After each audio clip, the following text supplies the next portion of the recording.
Bismillahirrahmanirrahim. Alhamdulillahi rabbil alamin. Wassalatu wassalamu ala asyrafil anbiya'i wal mursalin Sayyidina Muhammadin wa ala alihi wa sahbihi ajma'in. Hadis ke-16 perihal saksi dan sumpah.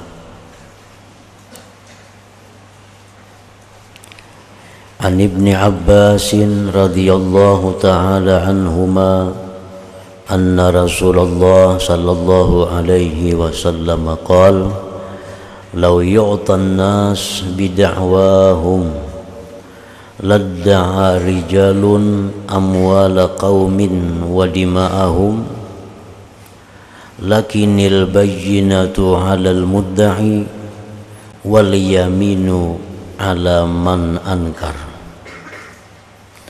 Hadis hasan rawahul Baihaqi. Hadzal lafzu wa ba'duhu fis sahihain. Artinya daripada Ibni Abbas radhiyallahu taala anhuma bahwasanya Rasulullah sallallahu alaihi wasallam bersabda, seandainya semua orang diberikan atau dimenangkan mengikuti apa yang ia dakwakan, maka sudah pasti ramai orang yang mengaku harta orang lain dan mengaku mempunyai hak terhadap darah mereka. Tetapi saksi mesti ada, tetapi saksi mesti ada bersama dengan orang yang mengaku mendakwa, dan sumpah pula mesti dilaksanakan oleh orang yang memungkiri dakwaan.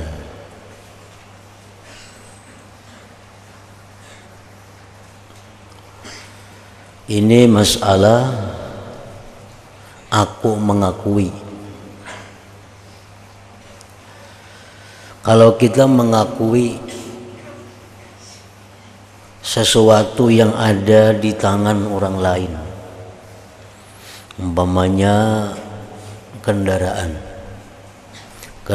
itu di tangan seseorang,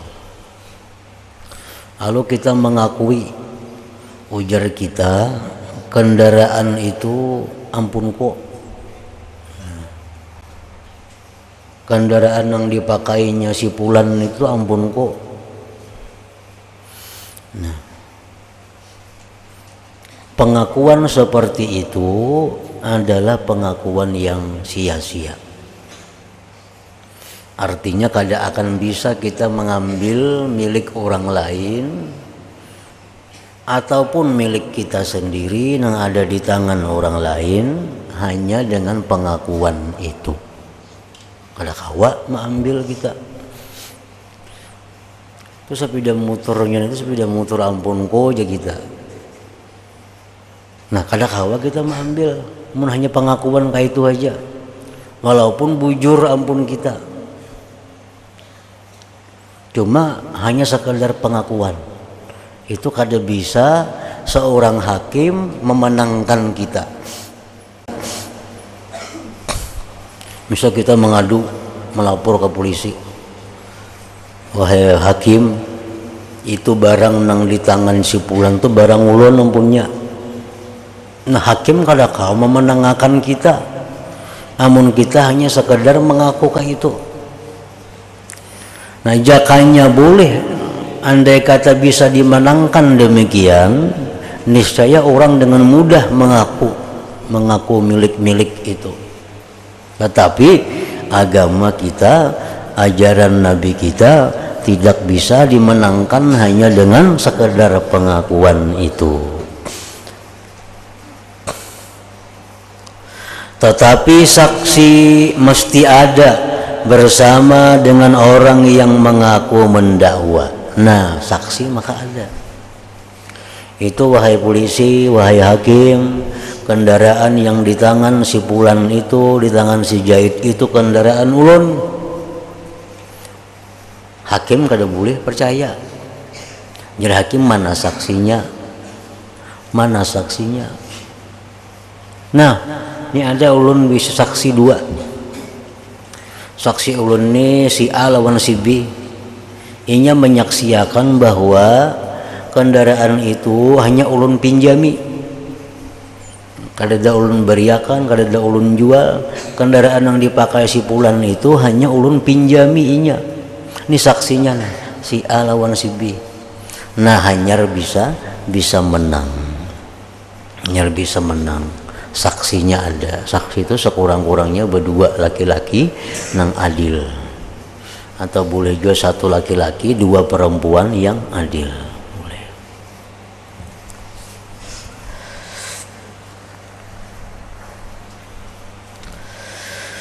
Dan sumpah pula mesti dilaksanakan oleh orang yang memungkiri dakwaan.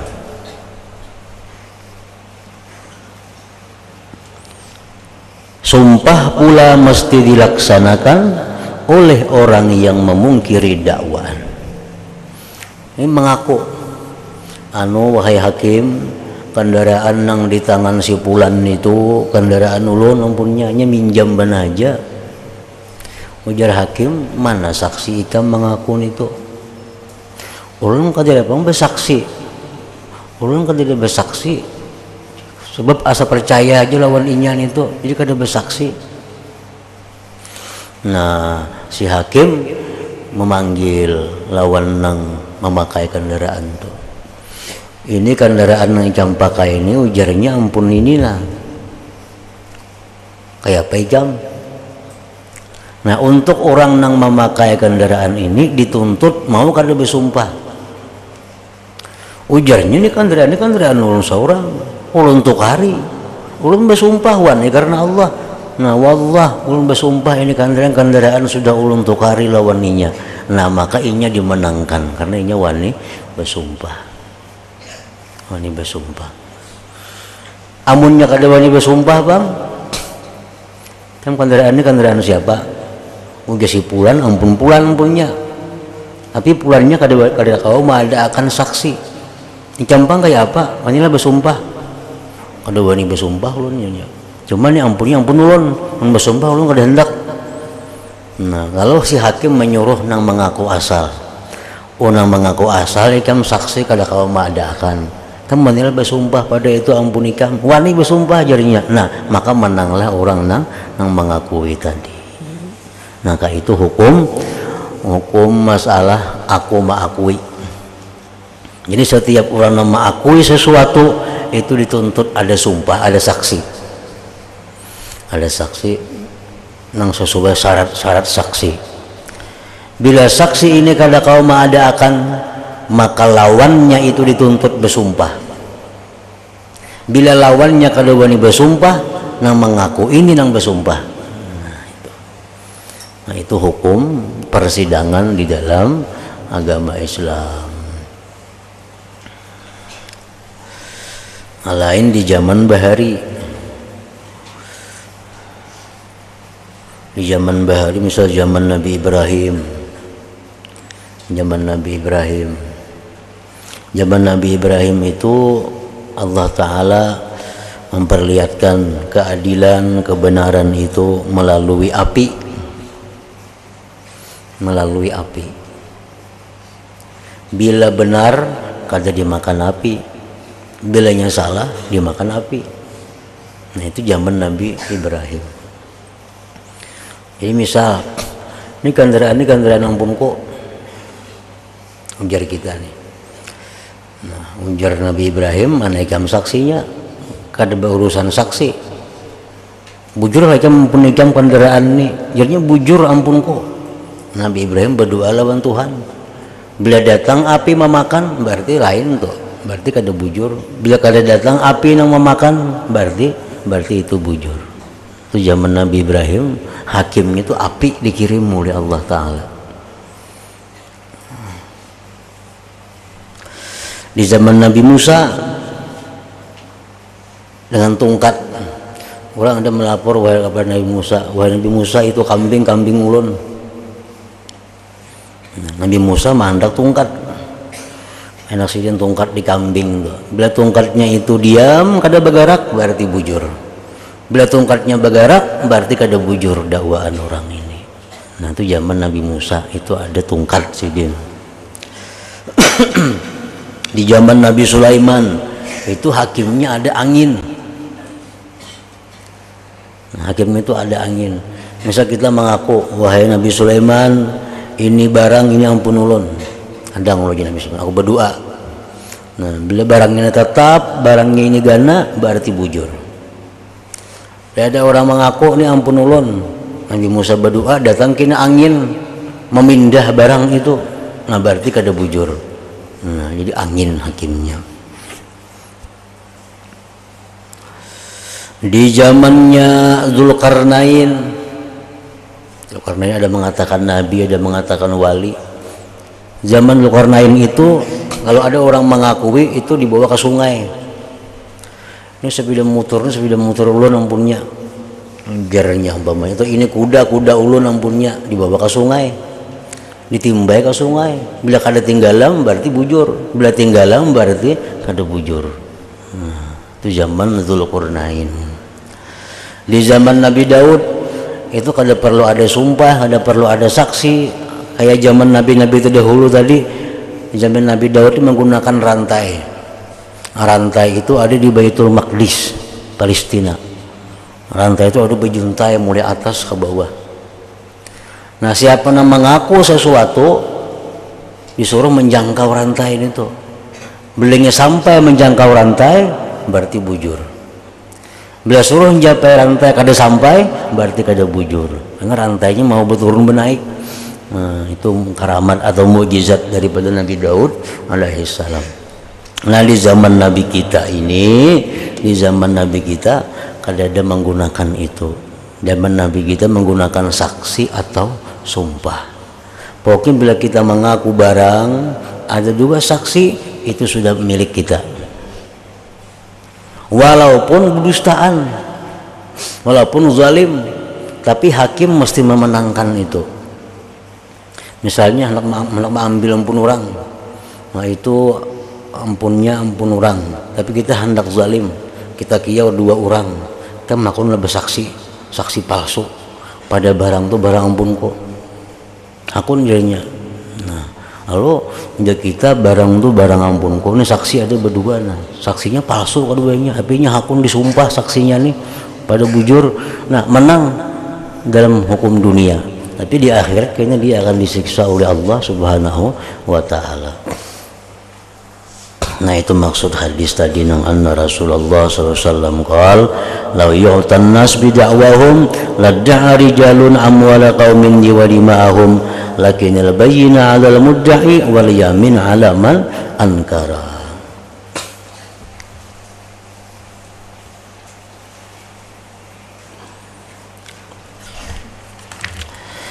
Hadis ke-17, bagaimana cara mengenali kebaikan dan dosa. An Wabisah bin Ma'badin radhiyallahu anhu annahu ata Rasulullah sallallahu alaihi wasallam faqala lahu ji'ta tas'alu 'anil birri wal itsm qala qultu na'am qala istabti qalbak al-birru matma'annat ilaihi an-nafs watma'anna ilaihi al-qalbu wal ithmu ma haka bin nafsi wa taraddada bis sadri wa in abtaka an-nas wa aftauka. Di riwayat wa in abtaka al-mubtun. Hadis hasan rawahu Ahmad wa Darimi wa ghairuhum. Wa fi sahih Muslim min riwayatin Nuwas bin Sam'an radhiyallahu ta'ala anhu anin Nabi sallallahu alaihi wasallam qala al-birru husnul khuluq wal ismu ma haka bi nafsik wa karihta ayyatali alaihi nas. Artinya daripada Wabisah bin Ma'bad radhiyallahu taala anhu bahwasanya beliau datang menemui Rasulullah sallallahu alaihi wasallam. Lalu Rasulullah SAW berkata kepadanya, Wabisah, bukankah engkau datang mau bertanya tentang kebaikan dan dosa? Nah, Nabi kita sudah tahu yang bakal ditakunakannya. Ikam datang ke sini hendak bertakun kebaikan lawan dosa kalau jar Nabi. Wabisah berkata, benar, nggih. Lalu baginda bersabda, maka hendaklah engkau bertanya akan hatimu sendiri. Mun ikam hendak tahu nang mana dosa, nang mana kebaikan, jar Nabi, takuni hati ikam. Istabti qalbak, minta fatwa kepada hati engkau. Takuni di hati ikam. Ikam misal hendak menggawi apa teh? Misal hendak nukar ini baik kada, hendak kasih ini kasih itu baik kada, takuni hati ikam. Bila jelas hati ikam baik berarti baik, jelas hati ikam jangan berarti kada baik.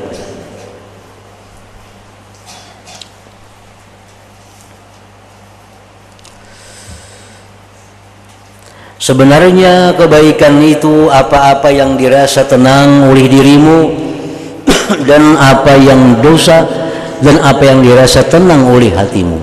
Kebaikan itu ya Nabi tenang, mantap. Dan dosa itu apa yang tergetar di dalam dirimu dan ragu di dalam dadamu, dosa. Biasanya ngaren dosa itu ada keraguan-raguan. Walaupun orang ramai berfatwa supaya engkau menyalahinya, walaupun mereka berfatwa menyalahinya, dan dalam satu riwayat yang lain sekalipun telah berfatwa kepadamu oleh orang yang berfatwa, jar orang madahkan baik semua madahkan, kada usah menuruti itu, takuni hati seorang. Nah, baik kada, walaupun sekampungan orang madahkan itu baik, kada usah dipercaya, takuni hati engkau. Nah, itu ujar Nabi kita. Bila hati engkau itu ragu-ragu, bila hati engkau itu kada nyaman, kada usah. Bila hati engkau mantap, hati engkau yakin, laksanakan.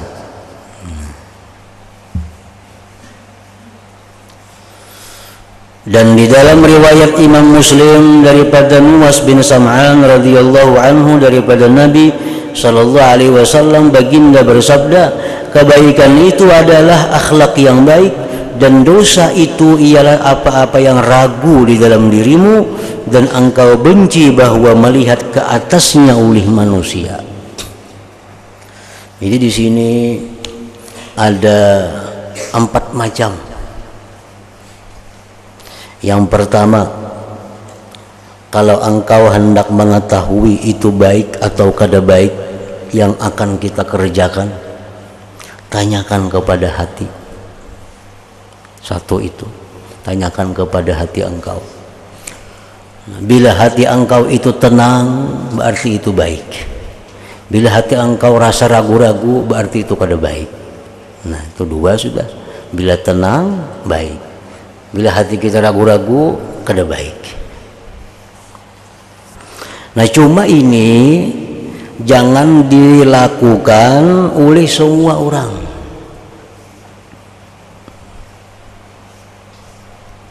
Nang boleh memakai hadis ini orang-orang tertentu, kada semuaan manusia. Bila hendak menukar apa misalnya, hendak berbuat apa misalnya, takuni hati dulu, baik kada. Nah, kita boleh menakuni hati kita baik atau kada kalau kita ini cukup syaratnya. Nah, cukup syaratnya. Kalau kita kada cukup syaratnya, kita kada boleh bertakun lawan hati kita. Bertakun kepada orang yang alim, bertakun kepada orang ahli zikir. Nang boleh menakuni hati seorang itu ada syaratnya orangnya. 1, syaratnya orang ini mampu menjaga matanya daripada melihat yang haram. 1.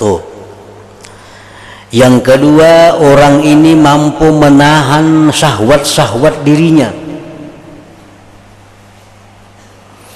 Yang ketiga, orang ini selalu muraqabah. Yang keempat, orang ini selalu makan makanan yang halal. Nah, 4 itu syaratnya. Bila 4 itu ada dalam diri kita, nah takunakan lawan diri kita seorang. Isuk hendak ke mana yang membawanya? Isuk hendak berjalan ke Banjar, baikkah kada kan nih? Takuni hati seorang, baik kada. Nah, boleh kita menakuni hati seorang itu asal seorang ini cukup 4 syarat. 1, selama ini kita mampu menahan mata dari nang haram. Selama ini kita mampu menahan syahwat-syahwat diri kita. Yang ketiga, selama ini kita selalu muraqabah, selalu merasa diawasi, diintai oleh Allah. Yang keempat, kita selalu makan yang halal. Nah, bila 4 itu ada pada diri kita, nah takuni ke diri kita. Kalau sebut takun ke orang lain.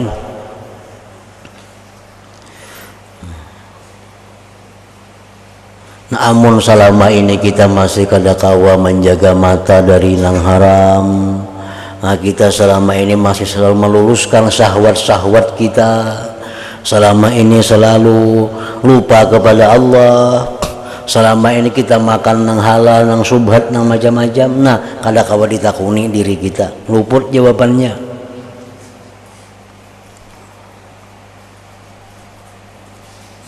Ini kadang-kadang hadis ini disalah artikan oleh orang yang merasa dirinya sudah bujur. Merasa dirinya sudah bujur, padahal jauh dari bujur lagi. Mata kalau kau menjaga, syahwat napa hendak selalu diluluskan. Tuhan banyak lupanya, makan halal, makan subhat. Nah, maka bila macam itu kada kawa ditakuni diri kita ini. Nabi menyuruh Wabisah, ujar Nabi, wahai Wabisah, bila ikam hendak tahu dosa baik kada, takuni hati ikam. Karena Wabisah ini orangnya ahli takwa kepada Allah, ahli kebaikan. Jadi kada kawa secara umum.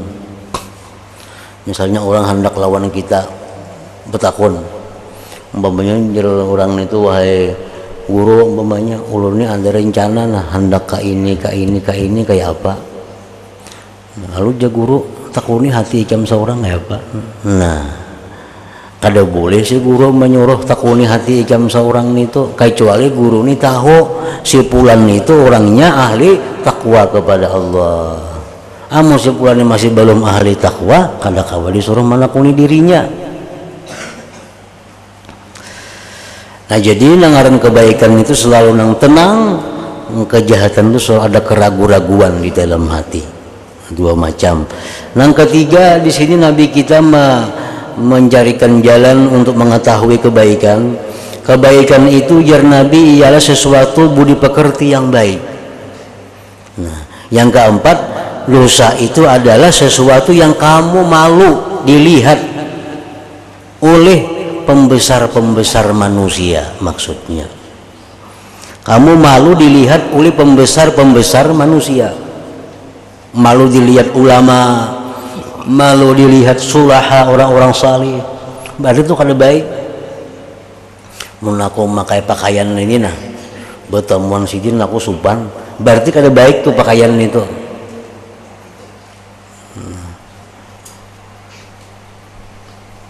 Mun aku duduk di sini ketahuan sidin aku supan, nah berarti kada baik duduk di situ, kada ngalih kada. Nah, amun ini kada perlu kayak di atas tadi syarat-syaratnya.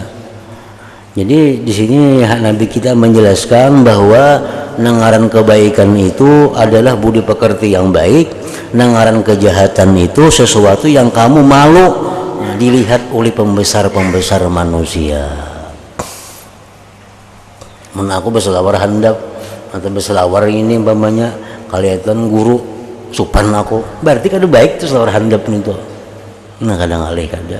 Mun aku memakai baju kain ini nah kelihatan sidin bah aku supan benar, berarti kada baik nih tuh.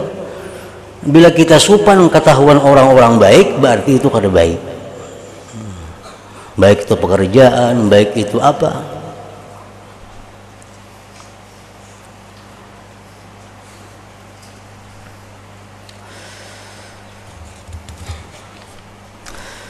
Hadis ke-18, bagaimana berbuat baik dalam segala keadaan.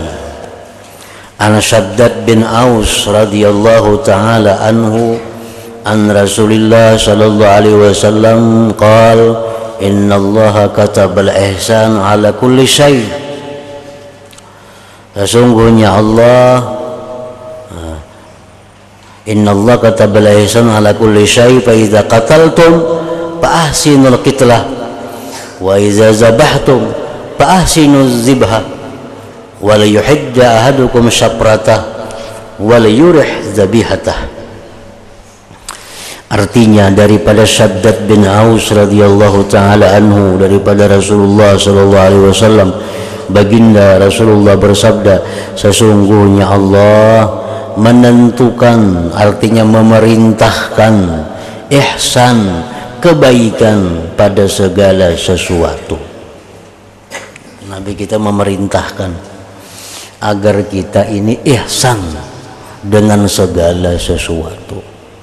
Ihsan itu artinya bukan hanya sekedar menjalankan perintah, tapi lebih dari itu.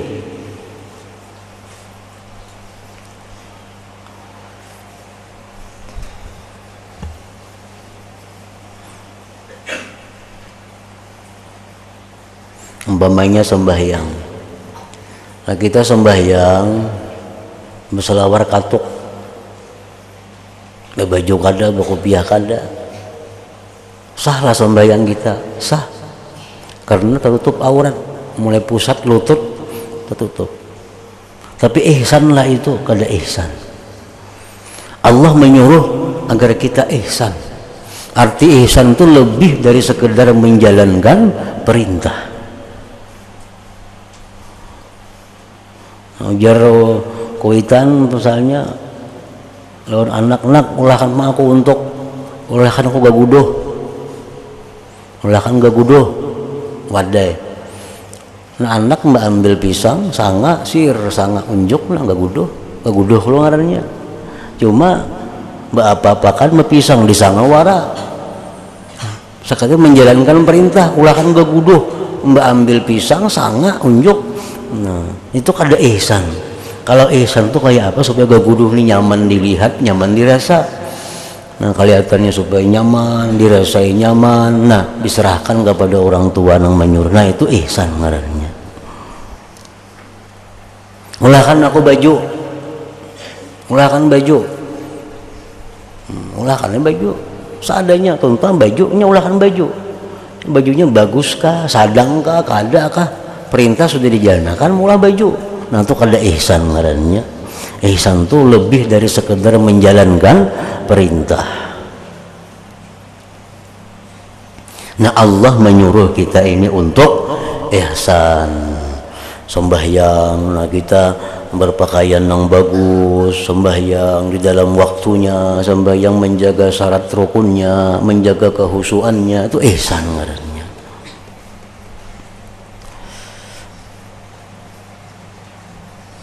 Ada orang minta sedekah, kita disuruh memberi.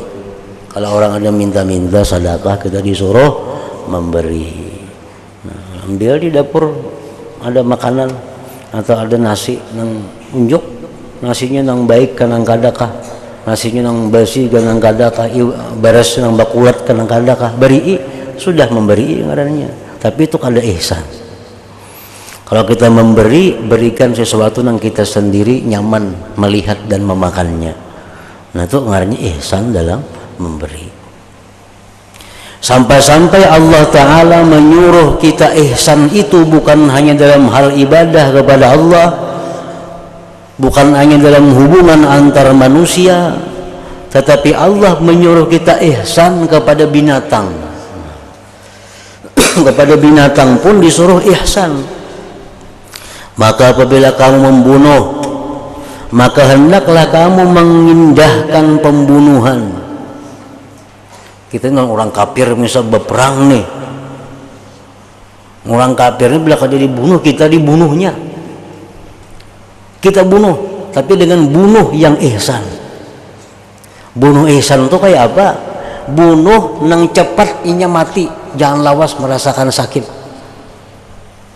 Andai kata kita berperang lawan orang kafir, nah bertemuan kita berdua nih orang kafir, ini bila kata dibunuh, aku dibunuhnya. Bunuh, tapi bunuhlah ajar Nabi dengan ihsan. Dengan ihsan kayak apa? Bunuh dengan pembunuhan yang dia cepat matinya. Jangan batis dulu tatak, hanya tangan tatak, hanya parok dicucuk. Nah itu kan ada ihsan ngarannya. Bunuh dengan bunuh, misalnya di sini kan dipotong, kan dipotong leher, itu adalah pembunuhan yang paling baik, yang paling nyaman, karena sakitnya hanya dalam hitungan detik, kada sampai menit. Kalau digantung, nah itu berjam-jam sakitnya. Atau ditimbak tuh berjam-jam juga sakitnya. Tapi kalau dibunuh sir pagar, itu hitungan detik aja sakitnya. Itulah paling baik cara membunuh.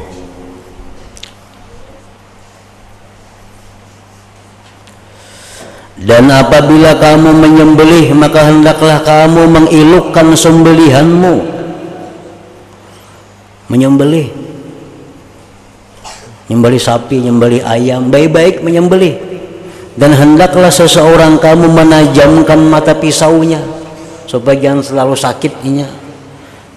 Maka dengan itu hendaklah ia merihatkan sembelihannya.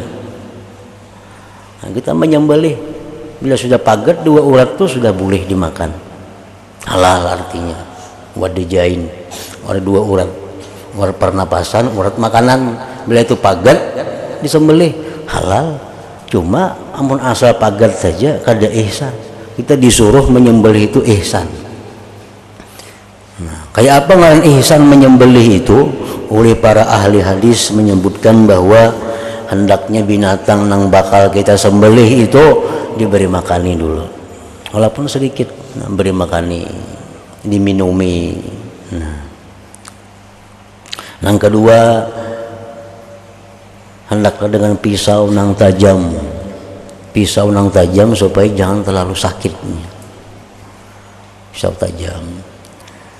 Dan menajamkan pisau itu jangan di hadapannya, jangan di hadapannya. Enak nyembelih ayam, no masa hading di hadapan ayam, kan pilih-pilih mata ayam met pisau itu nya. Ini kada ihsan. Jangan menajamkan pisau bihadratiha, di hadapannya itu binatang. Jangan. Itu kada ihsan.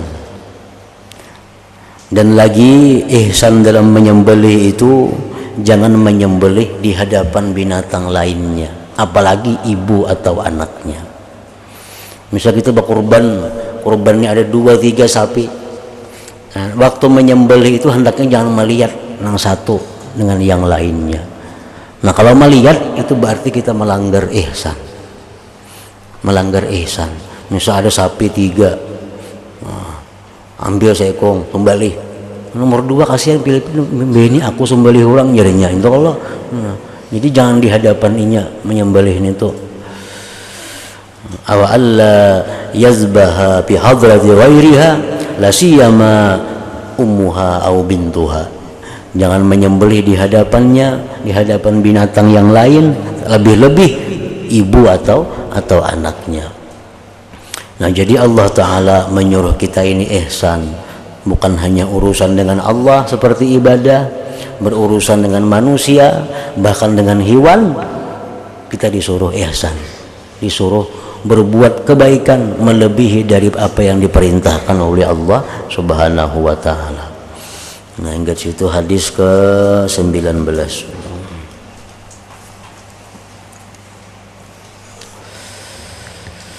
Ila hadratin Nabi sallallahu alaihi wasallam. Al-Fatihah.